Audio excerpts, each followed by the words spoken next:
जब फरमान धनी का आवे, को राखे घर जाने नू, जा सतगुरु का शरणा लीजे, जो मेटे जम तल बाणे नू। मैं तो दे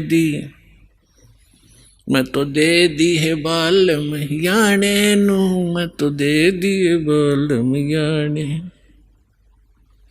अब क्या बताया है गरीबदास साहिब जी ने कि जिस समय आपके प्रारब्ध में, आपके किस्मतानुसार जब आपकी मृत्यु आ गई और यम के दूत आपको लेने आएंगे, तो कोई नहीं रोक सकता उसको।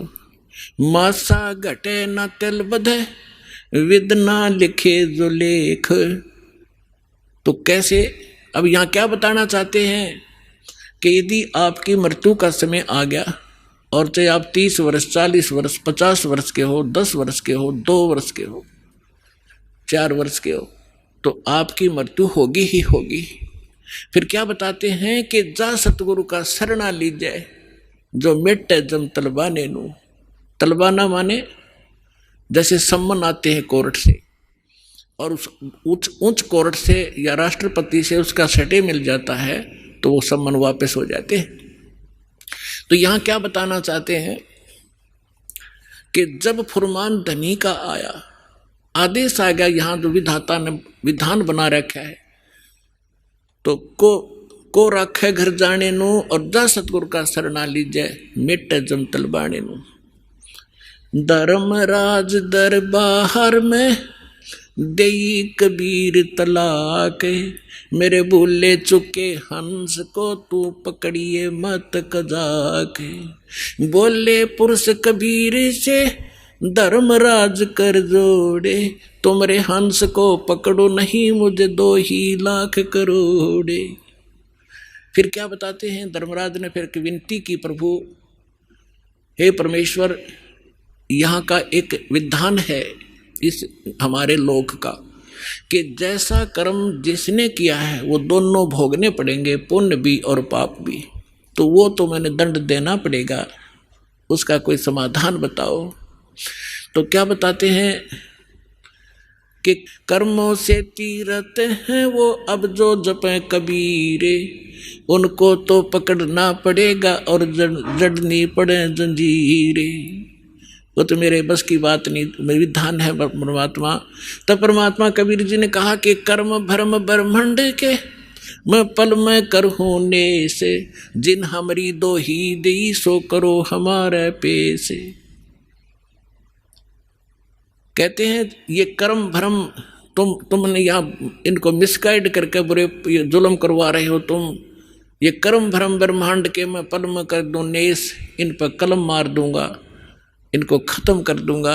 और जिन्होंने मेरी दुहाई दी वो करो हमारे पेश, उसका अकाउंट भी मत लेना तू। तो ये ज्ञानदास सुनाता ही रहता है, परमात्मा की अमरवाणी है, कोई डूम बाट के गीत नहीं, उस सच्चे परमेश्वर का बताया हुआ सच्चा विधान है, और ये ज्यों का त्यों है। परमात्मा ने कहा कि जो ये कह दे मेरे पास, तेरे पास आके मैं उस परमेश्वर कबीर जी का भक्त हूँ, उसका अकाउंट भी मत लेना। जो मेरा सत्य साधक हो और किसी गलती से वो तुम ले भी आए हो तो मेरे पास भेज देना, करो हमारे पेश। एक भक्त बता रहा था जी, मैं सपने में रात को सो रहा था और 2 बैंकर से आए और मुझे कहने लगे कि चल तू। मैं उठ कर चल पड़ा उनके साथ साथ, और जब पहुंच गए ना, एक बड़ी सी बिल्डिंग दिखाई दी थी। उसके निकट जाकर मैंने पूछा भी कहाँ ले जा रहे हो तुम मुझे? वो कहने लगे हम तुझे धर्मराज के पास ले जाएंगे और वहाँ तेरा लेखा जोखा होगा, फिर उसके बाद आगे जैसे आदेश होगा तेरा आगे फिर हम उसके बाद बताएंगे। तो कहने लगा तुम यम के दूत हो? हाँ, कहाँ यम के दूत हैं। तो उसको बात याद आ गई कि हमने ज्ञान में सुना है, गुरुजी बताते हैं परमात्मा कबीर जी के भक्त को और यम के दूत नहीं पकड़ सकते। तो मैं उनके साथ झगड़न लग गया गुट्टम गुट्टा कि तुम मुझे नहीं ले जा सकते, छोड़ो। तो काफ़ी देर मेरा उनका झगड़ा हुआ तो मैंने बताया कि मैं कबीर परमेश्वर की भक्ति करता हूँ, सच्चे सतगुरु की शरण में हूँ, तुम कैसे ले जा सकते हो? और नहीं तो पूछ लो तुम्हारे उस जिसके पास मुझे ले जा रहे हो। तो उन्होंने देखा कि बड़ा दृढ़ता से बोल रहा है। उसने कहा, एक ने कहा कि तू यहाँ खड़ा रहे, मैं पता करके आता हूँ। कहते वो अंदर गया, उसने मुझे आवाज़ सुनाई दे। उसने पूछा कि महाराज ऐसे ऐसे, वो कह रहा है कि मैं कबीर जी का शिष्य हूँ, भक्त हूँ, और तो मुझे नहीं ग्रहण कर सकते। धर्मराज से कहा।